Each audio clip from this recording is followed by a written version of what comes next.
are present here, please write down your names, okay, in the chat section for your attendance. As well as I have already provided attendance slot in the bingo classroom. You can go there and hand in your attendance after the class, okay? And as I said that today we will do one problem, small problem, very easy. Okay, ma'am. Okay, so let us start. See, I think everyone can see the screen, right?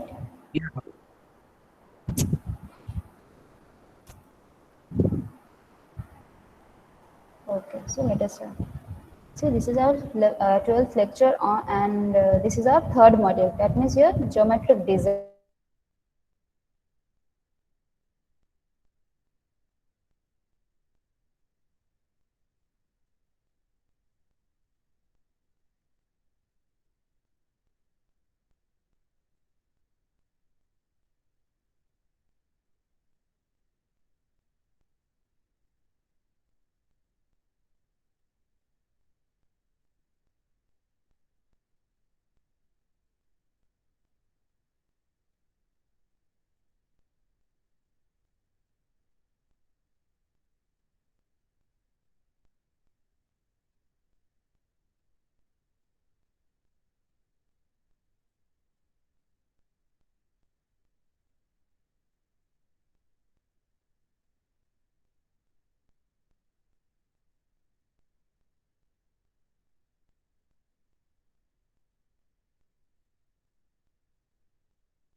Okay, so let us start.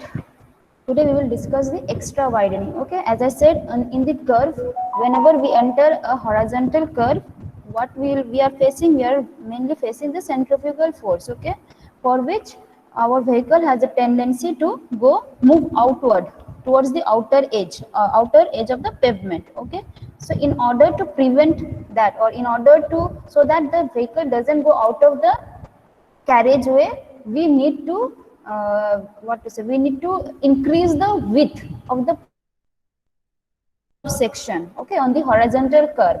So this is the first objective of the extra widening. Okay, extra widening means what? The width of the pavement which has been increased, that has been increased at the particular curve section, that is your extra widening. Okay, see, the today's topic is what? Objective. As I said, I have already discussed one objective. Other is what? Extra widening. We need to derive some formula. Okay, so there are some analysis we have to do, so we will discuss about it, and we will do derivation of one of the part of the extra widening is the mechanical widening. Okay, extra widening, there are two parts, it consists of two parts. One is mechanical widening and another is psychological. I will explain it. Okay, so psychological, the formula is directly derived from the IRC code, but for mechanical we need to derive that formula. Okay, so we will discuss it also, and on the basis of these formulas and all, we will solve one small numericals. Okay, see, what is the objective? First objective, as I said, to prevent off tracking of the vehicles. Now what do you mean by off tracking? See, whenever this is, suppose this is a curve, okay, here this lorry is entering into the curve, okay, what happens then? This axle, this is known as the axle, this is the wheel of the vehicle and this is the axle, okay, so this is the back side of the axle is known as the rear axle and this is the front axle. Now when we enter a curve, you can see that this axle is following this path, okay, rear axle is following this path, whereas the front axle is following this path. See, so there is one off track. Now if it moves on the straight road, then what happens? Both will be following the same track, okay, they will follow same track. But whenever they enter whenever a vehicle enters a curve, circular curve or horizontal curve, what happens? See, the rear axle will follow one path and your front axle will follow other part, okay. So what is the gap? What is the off tracking distance, okay, what is the distance between these two tracks? That is the off tracking, okay. So whenever we enter a curve, there has the vehicle has a tendency to off track, okay. So in order to prevent, see, if we design the circular curve, see here, this is the straight road, this is the curve and again straight road. Here you are seeing that this is the width of the pavement, but at the curve, what happening? We are increasing the width. See, it is little bit wider than this one. Yes. So what happens? Why we are providing this extra? Because this wheel will be traveling this zone, this track, and the rear wheel is traveling following this track. So there must be some extra width provided so that the vehicle doesn't go outside the pavement, okay. This is called the off tracking. So this is the first objective of your extra widening. Second widening, as I said, whenever we enter a curve, what happens? A centrifugal force will act outward, right, and it will it will force the vehicle to move out of the pavement. If we do not provide extra width, see, this vehicle has been moved to outer edge, right? If we do not provide some extra width here, then what happens? See, as for example, here you can see, if we are not providing extra width on the curve, there may be some accident, okay. So in order to prevent that also, slip, see, at high speed the vehicle will slip outward. So in order to prevent that one, or in order so that the vehicle doesn't go out of the pavement, what happens? We are providing some extra width on the curve. That is called extra widening, okay. Now another objective is what? See, whenever you travel, I think you have noticed that. So am I audible to everyone? Yes, ma'am.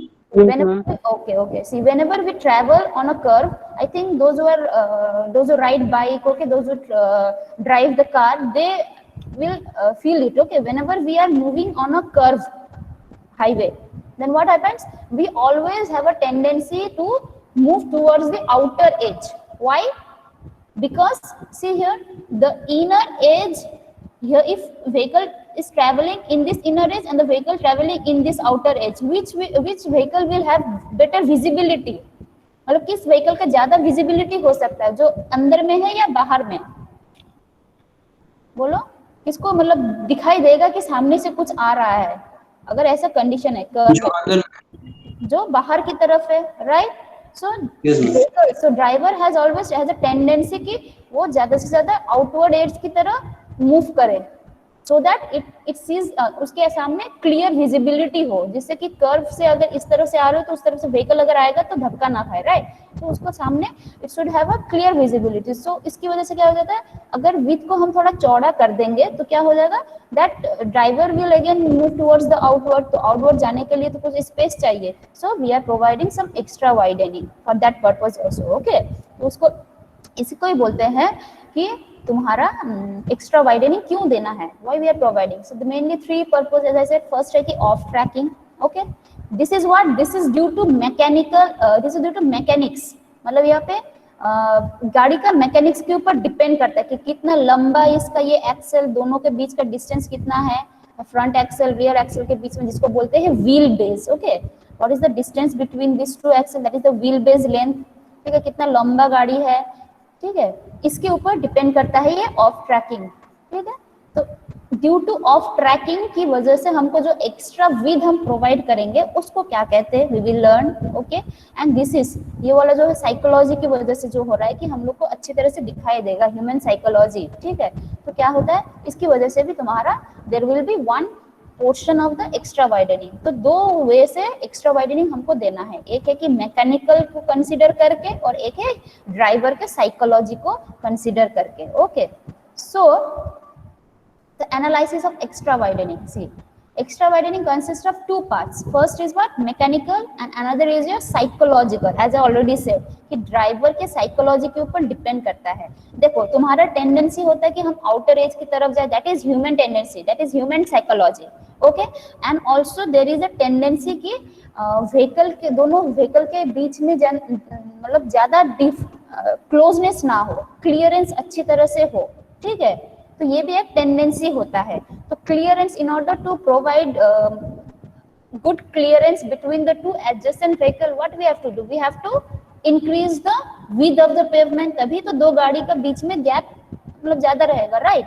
अगर width तुम congested रखोगे तो क्या होगा, दोनों गाड़ी के बीच में क्लियरेंस भी कम हो जाएगा। ओके, सो साइकोलॉजी के अंदर ये वाला आता है कि हमको एक है कि क्लियर विजिबिलिटी के लिए हम आउटर एज में जाएंगे, और दूसरा है कि हम ड्राइवर का टेंडेंसी होता है कि वो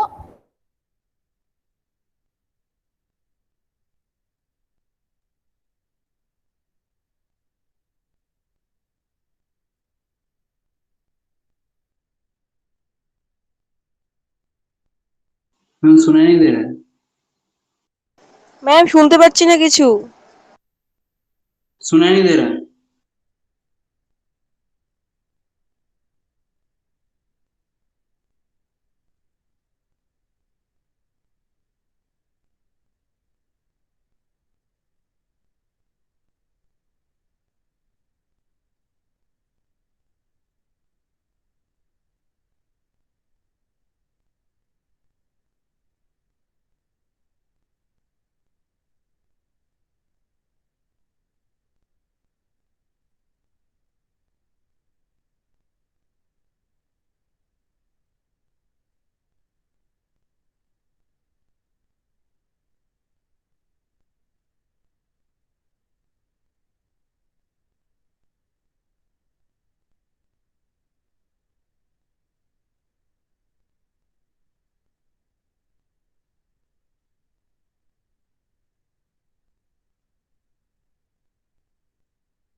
स्क्रीन दिखाई दे रहा है सबको?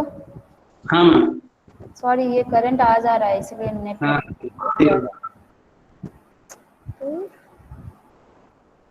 Okay, so there are two types as I said, one is mechanical. Okay, now ये मैकेनिकल में क्या कंसिडरेशन आता है बोलो तो, अभी हम बोले थे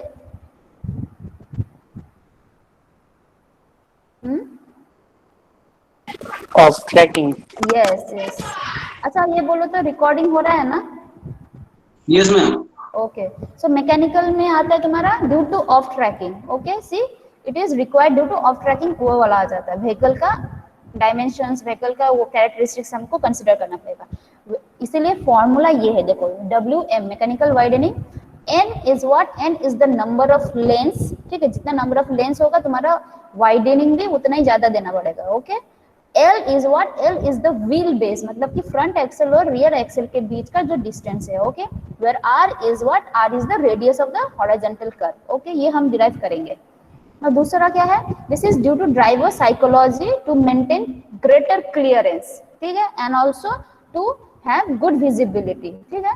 और ये वाला आता है, this is as per IRC, you need not to derive this one, they have already derive this formula. Okay, इसको due to many trial and error कर करके ये लोग एक्सपेरिमेंट करके ये डिराइवेशन किया है, which is already given in the IRC code. Okay, so IRC, as per IRC given क्या है, it depends on the velocity and the radius, so V by 9.5 under root R. Okay, so total widening will be what, sum of these two, दोनों का add करके। Now let us come to the derivation. See, this is your curve. Okay, ये वाला तुम्हारा curved pavement है, clear। अब ये वाला तुम्हारा व्हीकल है, व्हीकल एंटर किया है, ठीक है। तो जब व्हीकल एंटर कर रहा है, ठीक है, तो क्या होता है कि ये तुम्हारा रियर का जो भी है, पीछे वाला चक्का जो है, axle, this is called rear axle. Okay, rear axle का पाथ ये है। ओके, वेरएस तुम्हारा फ्रंट एक्सल का it will be like this, path will be देखो ऑफ ट्रैक हो जा रहा है, ठीक है। सो ये इस तरफ आउटर एज की तरफ मूव कर जा रहा है। Okay, so this is the track of the rear front wheel, front axle. Okay, तो देखो ओरिजिनली कितना विड्थ था, and this is the wheel base. Okay, this is wheel base, ये जो बोले थे L small L in meter wheel base length, दोनों के बीच का डिस्टेंस। ओके, तो ये वाला जो विड्थ है this was the original width, मतलब जब हम कर्व में एंटर नहीं किए तो तुमको अगर दिया रहेगा विड्थ क्या है width of the pavement, this is the original width of the pavement. Okay, अब देखो ये वाला आउटर, इसका ये जो इनर व्हील है उसका ट्रैक ये है, वेरस आउटर का फ्रंट एक्सेल का आउटर व्हील का ट्रैक कौन सा है, ये वाला। तो टोटल विड्थ कितना होना चाहिए फ्रॉम हियर टू हियर, मतलब यहाँ से लेकर यहाँ पर हमको चौड़ा कर देना है कर्व में। We have to widen the pavement. Okay, pavement width from here to here.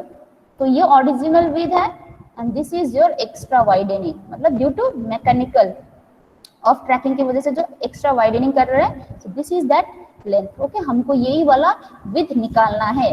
Okay, इसके लिए डिराइवेशन कैसे करते हैं, suppose this is the centre, मतलब ये वाला कर्व जो जा रहा है उसका सेंटर ये है, and the distance from the centre to the outer edge of the initial pavement width, मतलब यहाँ तक, ठीक है, O A, suppose that is R1।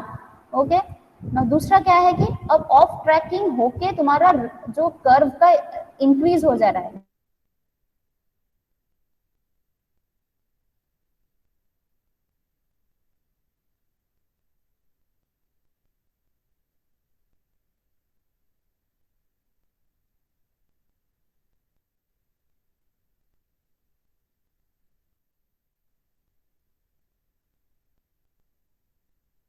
Ma'am শুনতে পাচ্ছি না।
Hello, extremely sorry, yes ma'am. Ma'am network problem हो रहा है ना बहुत। करंट जा रहा है इसलिए। Okay, that's it। देखो ये क्या था, ये इनिशियल रेडियस ये था, ठीक है, जो ओरिजिनल विड्थ था उसका आउटर एज का। अब एक्स्ट्रा वाइडनिंग होके जो विड्थ आ रहा है उसका आउटर एज का, this is the radius. Okay, curve का ये वाला रेडियस है। Okay, now can you tell me what is the relationship between WM R1 and R2? ये एक कर्व है, आउटर एज का कर्व ये है, ठीक है, इनर एज का कर्व ये है। इसका रेडियस r1 है, आउटर एज का रेडियस r2 है, और ये दोनों के बीच का डिस्टेंस है wm. Now tell me what is the relationship between this two, r3, r1, r2 and wm. Diagram देखकर बोल सकते हो. Suppose this is wm. Anyone? देखो what is the relationship. Now tell me, यहाँ R2 से is ले, equal to R1 plus WM. Yes very good. See अच्छा, r2 is equals to, यहाँ तक का डिस्टेंस कितना है, r1 है, ये तो रेडियस है ना, तो radius will be same, curve है. सो दिस यहाँ तक का डिस्टेंस कितना है, from o to here, this is r1, और ये wm है. So r1 plus wm equals to r2. तो यहाँ से हम लोग को एक रिलेशन आया कि r1 is equals to r2 minus wm. ये हमको याद रखना है. ओके, बाद में we have to use. Now similarly ये दोनों तो अलग अलग रेडियस है, तो हमको एक ही रेडियस चाहिए, कर्व का एक ही रेडियस चाहिए. Okay, so that's why we are averaging this two radius. Okay, see this is the mean radius. अगर तुमको फॉर्मूला में पूछा, क्वेश्चन में पूछा गया है, तो अल्टीमेटली ये r वैल्यू दिया गया है. ओके, सो r1 प्लस r2/2, ये फॉर्मूला सिर्फ हमको चाहिए कब, जब डिराइवेशन करेंगे तब देखेंगे. So r1 plus r2 equals to twice of r. Okay, अब ये वाला में देखो, अब इसमें डिराइवेशन हमको क्या चाहिए, wm निकालना है. तो देखो ये बोला था r1 है, दिस इज r2. अब दोनों के बीच को हम लोग ज्वाइन कर दिया ए बी से. ओके, सो एक ट्रायंगल फॉर्म होगा. See triangle O A B, triangle O A B. Okay, अब इस ट्रायंगल से we are using Pythagoras theorem. Pythagoras theorem से क्या होगा, hypotenuse square equals to perpendicular square plus base square, right. तो वही हम किए. देखो हाइपोटेनस क्या है, ओ बी है. ओके, परपेंडिकुलर क्या है तुम्हारा, ए बी है, सो ए बी स्क्वायर, और बेस क्या है, ओ ए है. ठीक है, अब देखो ओ बी इक्वल्स टू क्या है, O B is r2. Okay, so O A equals to क्या है, O A is r1 and A B is l. तो वो वैल्यू पुट कर दो. क्लियर यहाँ तक? हाँ ma'am. Okay, now see r1 हम लोग को पहले ही पता था, r1 इक्वल्स टू क्या था, r1 इक्वल्स टू था r2 माइनस wm. अब वो वाला वैल्यू यहाँ पे पुट करना है हमको. देखो r1 की जगह पर r2 माइनस wm पुट कर दिया. ठीक है, लिख सकते हैं उसका whole square, r1 square equals to ये वाला स्क्वायर. ठीक है, अब इसको तुम ब्रेक कर दो. A square A minus B whole square का फॉर्मूला क्या है, A square minus 2ab plus B square. ठीक है, अब देखो यहाँ पे r2 स्क्वायर है, r2 स्क्वायर कट जाएगा, तो बचेगा क्या, ये 3 टर्म बचेगा. तो उससे हम लोग लिख सकते हैं, इसको इस तरफ लेकर जाओ. ठीक है, so twice of r2 wm minus equals to क्या है, l स्क्वायर है. अब यहाँ पे wm को कॉमन लो, तो twice of r2 minus wm equals to l square है. ठीक है, अब इसको हम तोड़ सकते हैं, r2 को हम लिख सकते हैं r2 प्लस r2 लिख सकते हैं, राइट. तो वही हम लिख दिए r2 प्लस r2. अब बोलो तो ये r2 माइनस wm क्या है, r2 माइनस wm क्या है, R1. r1 है, राइट. This is r1. अब उसको वहां पे पुट कर दो. ठीक है, अगेन r2 प्लस r1 क्या है, अब बोलो r2 प्लस r1 क्या था, सी r2 plus r1 was your twice of r. ठीक है, अब वो वाला वैल्यू यहाँ पे पुट कर देंगे. देखो r2 प्लस r1 है तुम्हारा, सॉरी यहाँ पे ट्वाइस ऑफ r होगा. ठीक है, यहाँ पे गलती कर दी हूँ. सो ट्वाइस ऑफ r है ये. ठीक है, तो wm twice of r equals to l square. तो यहाँ से हम लोग लिख सकते हैं, हमको क्या चाहिए, wm चाहिए. We are deriving wm, so wm is equals to l square by 2r. Okay, and ये वाला क्या है, we are considering only single lane. यहाँ डिराइवेशन कर रहे किसके लिए, सिंगल लेन के लिए. तो इसीलिए यहाँ पे कोई एन टर्म नहीं है. अगर तुमको बोलेगा मल्टी लेन है, मोर देन वन लेन होगा, तो ये सिंपल एक सिंप्लीफाई फॉर्मूला हो जाएगा, विच इज n यहाँ पे पुट कर देना है. ठीक है, जितना टाइम्स तुम्हारा लेन बढ़ेगा उतना टाइम्स तुम्हारा wm भी बढ़ेगा. ठीक है, सो यहाँ पे कर दिया है. So n l square by 2r. ठीक है, क्लियर ये वाला. n is the number of the lane. Suppose तुमको बोलेगा width of the pavement is 7 metre, तो उसमें n कितना होगा, width of the pavement is 7 meters. So what is the number of lanes? एक लेन का width कितना होना चाहिए as per IRC? One lane width equals to, एक लेन का width कितना होता है as per IRC? 3.5 मीटर. एक लेन होना चाहिए 3.5 मीटर. ठीक है, अब मेरा क्वेश्चन है कि पेवमेंट का width तुमको दिया है 7 मीटर, तो वहां पे कितना लेन्स है?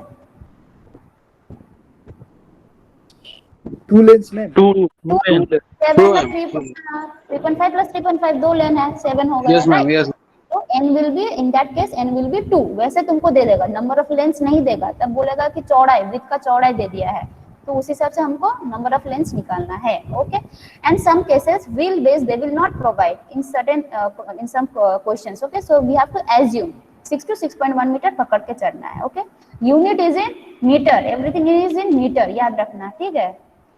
तो अब आते हैं साइकोलॉजिकल। साइकोलॉजिकल हम बोले थे कि जहाँ पे हॉरिजॉन्टल कर्व आता है, हम लोग चाहते हैं कि क्लियर विजिबिलिटी हो, प्लस हम दोनों व्हीकल्स के बीच में अच्छा क्लियरेंस हो, ठीक है? उसकी वजह से क्लियरेंस, तुम तो दोनों एक साथ जा रहे हो, तुम दोनों के बीच का गैप अगर ज्यादा चाहिए तो हमको रास्ता भी चौड़ा कर देना है।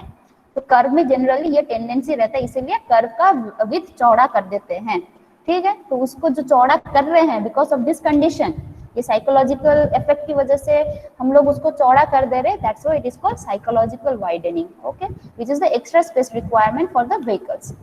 नाउ ये जनरली कहाँ पे एप्लीकेबल है? मोर देन वन लेंस पे। Okay, and this is the empirical formula. ये जो फॉर्मूला है उसको डिराइवेशन करने की जरूरत नहीं है, it has already been derive by the IRC and it is empirical. Empirical मतलब बहुत सारा एक्सपेरिमेंटल कर करके, ट्रायल एरर करके वो formula derived किया। So this is that formula. Okay, v by 9.5 under root r. R is the radius in meter, v is again यहाँ पे v मीटर पर सेकेंड नहीं है, देखो कैपिटल v है, this is kilometre per our, that's why it is empirical. Okay, याद रखना। Now, as I said, total extra widening, it consists of what? Two part. First is your mechanical and another is psychological. तो WM plus WPS हो गया, ठीक है? तो इसका formula यहाँ पे पुट कर दो, इसका फॉर्मूला यहाँ पे पुट कर दो। सो यहाँ पे सब कुछ दिया गया है। आई think this is clear. Everyone please note down this equation, at least ये वाला इक्वेशन Yes, नोट डाउन करो। Okay, WM is NL square by 2R, WPS is capital V by 9.5 under root R. Okay, now let us go to the problem. See, problem में क्या है? Calculate the extra widening required for a pavement of width 7 meter. As I said, देखो यहाँ पे 7 metre दिया है, तुमको क्या निकालना है? n निकालना है। ओके, सो यहाँ पे n का क्या हम बोल ही दिए है? will be 2 on a horizontal curve of radius r, capital R दिया है। Okay, if the longest wheelbase of the vehicle expected on the road, wheelbase मतलब this is small l, okay, small l यहाँ पे 6.5 होगा, sorry ये 6,5 होगा, which is l is what? 6.5 metre. और क्या दिया है? Design speed of capital V दे दिया है 65 kilometre per hour. Just find extra widening, मतलब टोटल एक्स्ट्रा वाइडनिंग बोला है यहाँ पे, तो निकालो कैसे होगा। So these are the given datas. Okay, तो ये फॉर्मूला है तुम्हारा, W total widening is WM plus WPS। Okay, तो ये वाला फॉर्मूला है। पहले ये गिवन डाटा लिखो, क्या क्या गिवन है। विड्थ दिया है कितना? 7 metre, so n will be 7 by 3.5 which is 2। कैपिटल V दिया है कितना? 65, R is 200 metre. Okay, and your L is small l is 6.5। Everybody note down, note किया ये वाला? Yes ma'am. Okay, now I am giving the formula. अब just इसमें तुम पुट करके बोलो हमको कितना आएगा। okay ma'am.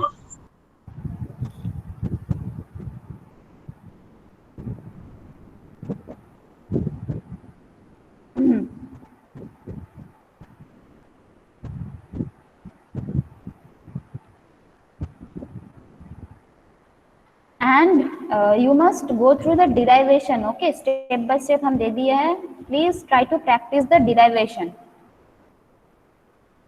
मेनली ये WM का ही तो आता है, इसका तो नहीं है। N is 2, L is 6.5, R is 200, V is 65। Simple है, just we have to put the formulas. Okay, तो आ रहा है कितना?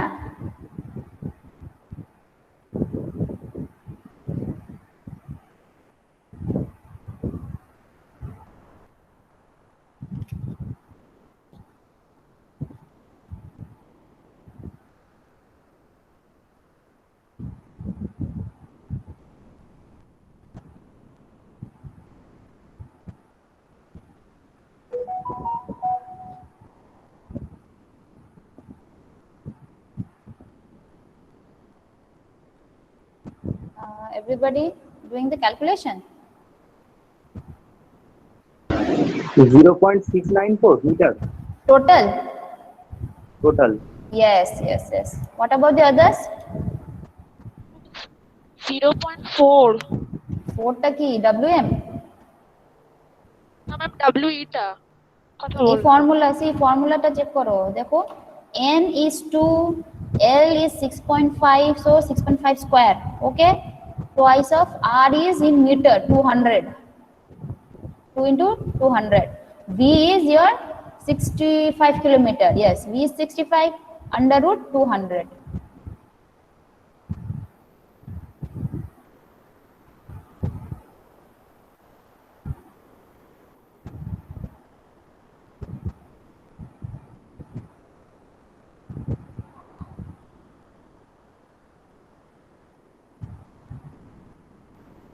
सी कैलकुलेशन ऐसा है, देखो 0.21 आ रहा है तुम्हारा WM, WPS is coming out to be 0.48, okay, simple है, तो जस्ट फॉर्मूला में बिठाना है, दोनों को ऐड कर दो 0.69, okay.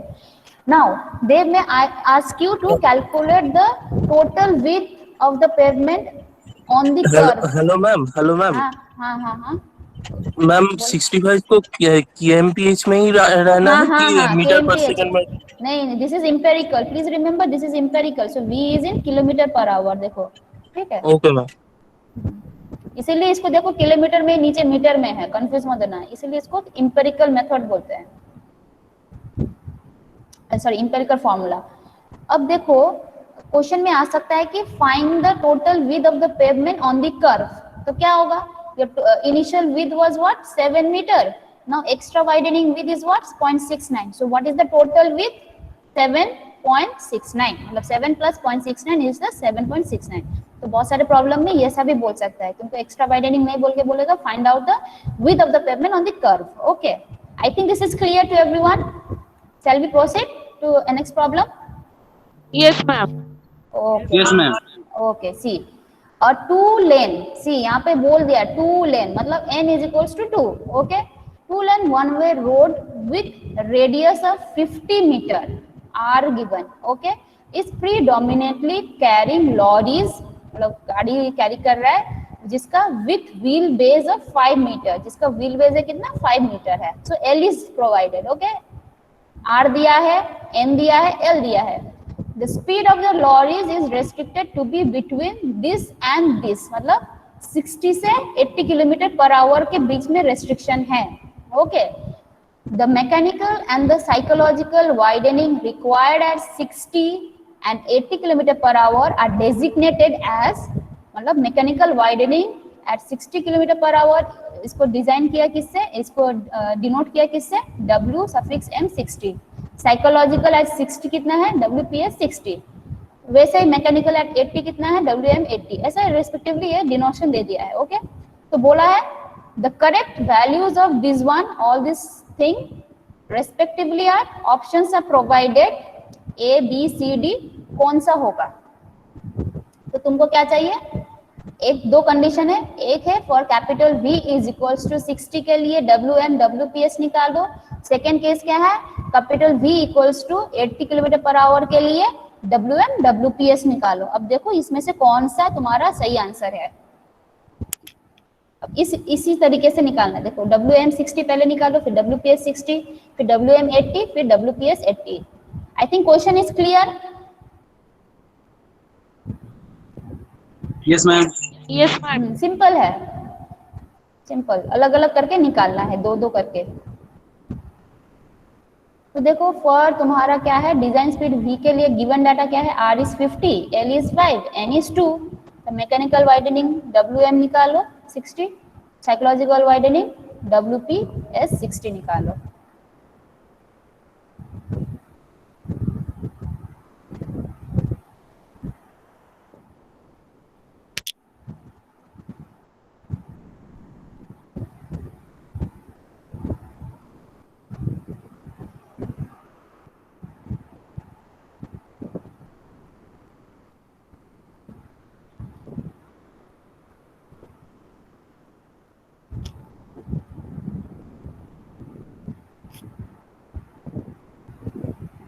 ओके फॉर्मूला तुमको देना है, यही फॉर्मूला देखो, WM का ये फॉर्मूला है, WPS का ये फॉर्मूला है। ओके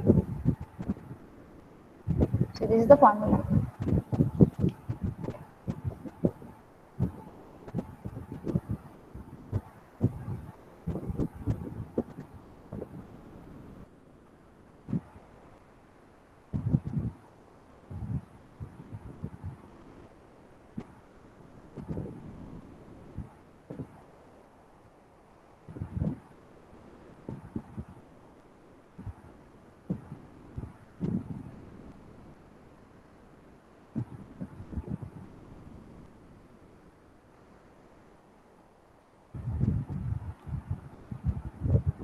तो WM 60 कितना आ रहा है? मैम 0.5। Very good 0.5। अच्छा others, what about the others? 0.5। हाँ 0.5 मीटर बोल रहे हो आप? हाँ ठीक है, अच्छा okay very good. And WPS 60 0.893 0.893 okay metre. Metre. Similarly find for V, capital V equals to 80 kilometer per hour, 0.5 0.89 okay very good।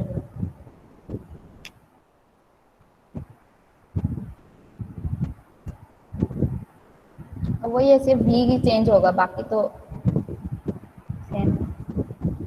तुम्हारा इसमें क्या होगा, मैकेनिकल वाइडनिंग फिर से कैलकुलेट करना पड़ेगा। Mechanical it is dependent only on the characteristics of the vehicles, तो 60 में हो या 50 में हो या 100 में हो, वो this it will be same, क्योंकि it is depending upon the vehicle wheel base only, या and number of the lanes के ऊपर ये डिपेंड कर रहा है। ठीक है, तो दोनों के केस में तो सब कांस्टेंट है, सो WM विल बी सेम, जो आया था वही है, 0.5 ही होगा। देखो N is same, 2L is same, R is same, right, so 0.5 ही आएगा। सिर्फ डिपेंड करेगा किस में, साइकोलॉजी में। जितना ज्यादा तुम्हारा स्पीड आएगा, ठीक है, तो उतना ज्यादा चांस होगा कि तुम धक्का खा सकते हो, तो उतना ज्यादा तुमको और ज्यादा गैप रखना चाहिए, क्लियरेंस रखना चाहिए, मतलब और ज्यादा साइकोलॉजिकल वाइडनिंग देना चाहिए। ठीक है, तो ऑब्वियसली तुम्हारा ये वाला थोड़ा ज्यादा आना चाहिए पिछले बार से। तो what is that value, psychological widening? 1.19। 1.19। 1.19 yes ma'am, metre. see very good, so 1.19, so what is your answer then? Correct option कौन सा था? B। So I think this is clear to everyone. All must please Yes, ma'am. everyone go through this derivation. ये उतना tough नहीं है, ठीक है, mainly दो उसमें ही है, दो स्लाइड में ही है। ठीक है, ये दोनों स्लाइड के ऊपर ही डिपेंड है, और ऑब्जेक्टिव थोड़ा देखना है। ओके, तो आज के लिए इतना ही है। आई थिंक प्रॉब्लम भी उतना टफ नहीं आएगा यहाँ से, राइट? नाउ मैम 1.19 निकलना दिखाएंगे एक बार। अच्छा, ओके, वेट 1.19 सी, कुछ नहीं, v divided by 9.5 under root r, v को 80 बिठा दो, r तुम्हारा कितना है, 50 मीटर था, 50 मीटर ही रख दो। नहीं मैम, मेरा 0.89 आया था इसलिए। वो 60 के लिए है तुम्हारा, सी 0.89 is for 60 kilometre per our. अच्छा, देखो ओके, अब हम बोले थे, देखो दो केस है, देखो here is two case, what is 60 के लिए निकालो दोनों वैल्यू, मैकेनिकल साइकोलॉजिकल, एंड 80 के लिए निकालो। ठीक है, तो मैकेनिकल तुम्हारा 60 के लिए तो 0.5 आ रहा है, और ये 0.89 आ रहा है। ठीक है, और 80 के लिए देखो v का वैल्यू चेंज हो रहा है, 80 के लिए भी ये होगा, और इसका 1.19 आएगा। Clear? Okay ma'am. Okay then, this much for today. अच्छा, यहाँ पे तुम लोग अपना अटेंडेंस एक बार दे दो, तो सिर्फ 2 जन ही यहाँ पे दिखा है, संदीपन विश्वास है, आकाश है, দিয়েছো? Yes ma'am. এখানে নতুন করে এসেছে। আচ্ছা শোনো, বলছি এখানে আমি দুটো এখন লেটেস্ট দেখতে পাচ্ছি, ঠিক আছে, একবার টুক করে নামটা লিখে দাও সবাই। ঠিক আছে ম্যাম। রোল নম্বর দরকার নেই, টুক করে নামটা লেখো তাড়াতাড়ি।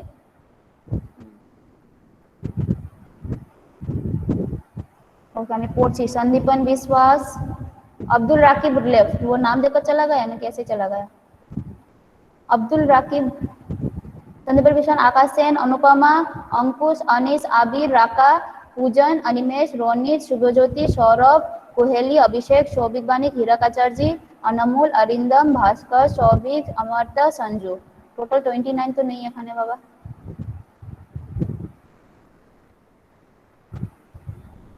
ম্যাম আমিও তো লিখেছি শ্রীমৌ কয়াল। তুমি আবার একবার লেখো তো, আমি দাঁড়াও একটা ফটো তুলি এখানে, এখন সবকিছু।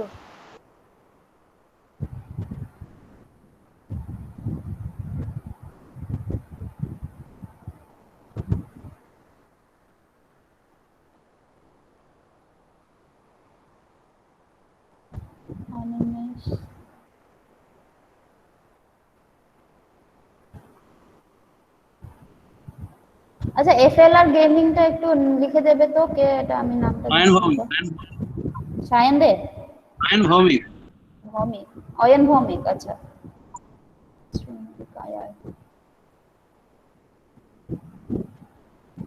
ভাস্কর মন্ডল, ওকে ঠিক আছে, তাহলে লিভ করতে পারো তোমরা। আমি ফটো তুলে নিয়েছি এখন নামগুলো। ये जाके ओके। सबमिट कर दो। हाँ हाँ हाँ, ये सबमिट कर देना है गूगल क्लासरूम में, सबमिट करना है सबको, ठीक है? Thank you, welcome welcome. Thank you.